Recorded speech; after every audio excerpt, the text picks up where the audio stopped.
Yeah. Is his name becoming more prominent on that touch chart that you're? Oh yeah, he's we've got, we've got 5 or 6 guys at receiver that we feel great about, and we're in a good spot. We got, obviously, getting Adam back is huge, and bringing him, continuing to get him going, and Ngata starting making some plays. It's been good to see that. We're doing some good things in all areas. Antonio's made a couple big plays just off of scrambles. He's a very alert kid and a very instinctive guy. Bo's the same way. Bo's had 2 touchdowns off of scrambles. And that's how you win. I mean, it's not always going to be perfect. You got to get players make plays, and DJ's been so much better. But man, we're really pleased with Antonio, and he is proven that he can be a guy that we can count on. And the lights aren't too bright, and so to go along with Bo and Speck and Ngata and Adam. I think we've got an EJ. We're trying to get him, where he needs to be. He's struggled in camp as far as injuries and coming back, and then banged up. And I think it's just kind of got him back a little bit. We got to get him going. But we got a good little group of guys, and that I think can go and win.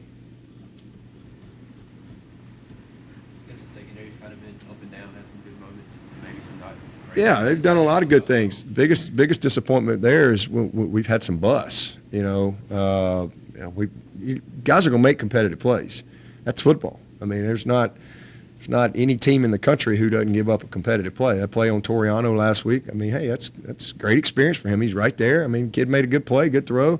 The one on J. Lou, man, he's right there. You just got to learn. You got to play the ball. But they made some plays. You're going to have some the play on Fred. Poor press technique, gets beat inside, and the guy makes a good throw, and he's right there. You're going to have some competitive plays. Everybody's got good players, but it's when you just bust, and your eyes aren't on some basic stuff. Okay, they got trips in the boundary, and we don't have our eyes on number 3, and we just turn number 3 loose on a vertical. And it's just. I mean, pitch and catch, right? Those are things that frustrate you. We got a zone pressure called, and we got a guy that's not where he's supposed to be in the hook, and guess where they throw it? Right where that guy's supposed to be, and then we miss the tackle, and so it's a 40-yard gain because we got 3 guys that miss tackles. So people make plays. We got to clean up some tackling. There's been some big plays that have come from missed tackles where we could have covered up some mistakes. But it's just discipline in our drops. We got some drop 8 stuff where all of a sudden we don't have a guy that should be picking the outcut on 3rd and 11, but he's not getting where he's supposed to be. And so just discipline in your zone stuff, a little more technique cleanup in our man stuff, and then just our eyes, having your eyes on the right things and not getting nosy. So, I mean, a work in progress for sure, but we've done a lot of good things. Big thing is we've kept them out of the end zone, and so that's been a positive. But certainly a lot of room for improvement, and I love the fact that we've been able to. Last week was awesome. That was a positive, being able to get J. Lou and Toriano, the amount of work that we've been able to get them. Koval's been able to get in there and get some work, because we're going to have those guys. I mean, those guys are they're going to have to play a lot as we go through the season. It's a long year, and they're really talented, and so the experience that they've been able to get is just going to make them better, because that's how you get better, is to gain some experience, good and bad, and continue to develop that. Coach, the speed with which Wake snaps the ball, will this, I guess, be the biggest challenge for Wes as far as getting the plays in on defense? They mix it up, really. I mean, they're kind of like us. They've got multiple tempos. They're not always 100 miles an hour. They'll mix it up and change it, And so I think a lot of times, depending on the type of success that they may be having, will dictate how fast they want to play. But we'll be ready. Dabo, what did you think of Chase Bryce's latest heroics? Man, I called him and said he and I need to go to Vegas, like right now. Man, unbelievable. Unbelievable. And his comment was, "Winners win," and I loved it. That's Chase to the core, man. He's a winner, and just I'm really happy for him. Really proud of him, and he's just he's a great young man, and has just become a great leader. For them, you can just see everybody around. They all believe in him, and he's just one of those guys that finds a way. He finds a way. That's who he is. Love that guy, man. He's a good one. He's a good one. Coach Will Button, the ACC Lineman of the Week. I guess you have to be as pleased as you could be with the way he's, since last spring when you decided to make the move, to how nicely he's filled a big need for you. Yeah, Will is one of the most dedicated, most committed players we've had come through here since I've been at Clemson. I mean, he's the epitome of what you want. He's the epitome of all in, and he's just a very conscientious kid. He's a grinder. He's committed in every area of his life. He's incredibly smart. He's tough as they come, and you win with guys like that all day. And I go down with a guy like that too. I mean, he's just you're going to get every ounce of everything he's got every single week, from a discipline standpoint, a preparation standpoint, an effort standpoint. I mean, he's going to do things the way he's coached to do them. Just really, just a great, teammate, great leader, and really proud of him. But he's just like our group has gotten better all 3 games. So it was good to see that and see him be recognized. Any questions for Coach from Zoom? Yeah, I've got one. Coach, I wanted to ask about the injury front, just because I know that last year this team had really rotten luck with injuries, and it seems like the team is holding up a little better this year, and I was just wondering if you could kind of compare how the team is doing this year and sort of what lessons might have been learned from having to go so deep on the roster in 2021. Well, I mean, I don't know if as much as lessons learned as just, kind of, it was just our time, if you will. I mean, it was, they say Murphy's Law, right? If it could go wrong, it did. And we've been so successful for a long time, but not that we've been perfect, but we've been able to be relatively healthy. And number one, and then number two, as we've had injuries, we've had good depth, and we've had guys ready to play, and that has been demonstrated, all the way. Think about Dexter Lawrence. I mean, he, it wasn't an injury, but he was out for Cotton Bowl and the national championship game, and we had guys ready to go. So that's been the biggest thing for us, is having guys ready from a depth standpoint. We were just talking about Chase Bryce, and him being ready to come in and win a game in 2018. So, but last year was just, really inexplainable. I wish I could tell you it was one thing, because it wasn't. If it had been one thing, it would have been easy to point your finger. But it was a lot of fluky, freaky things all across the board. We've been much better. We've been, again, every team's going to have guys that could be out a week here or there or miss some days.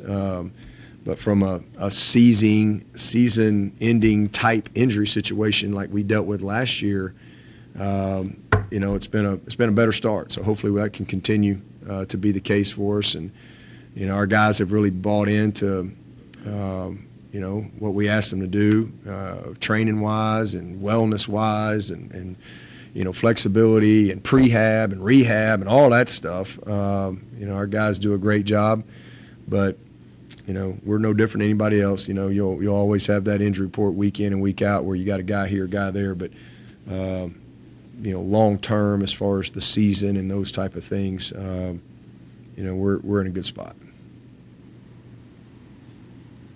Dabo, I know you said on your Paula show the other day and we still listen to that song. But Y'all still listen to that? Occasionally.